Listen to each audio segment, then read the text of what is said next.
అలసిన సమయమున నా ప్రాణములో ప్రాణ పుట్టించినావు.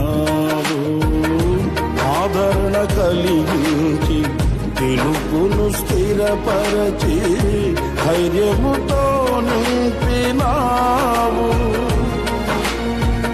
అలసిన సమయమున నా ప్రాణములో ప్రాణ పుట్టించినావు.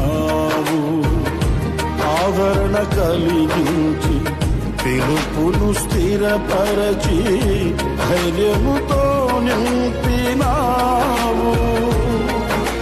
నిత్యానందము కలిగించేని శుభవచనములతో నెమ్మదినిచ్చితివి. నిత్యానందము కలిగించేని శుభవచనములతో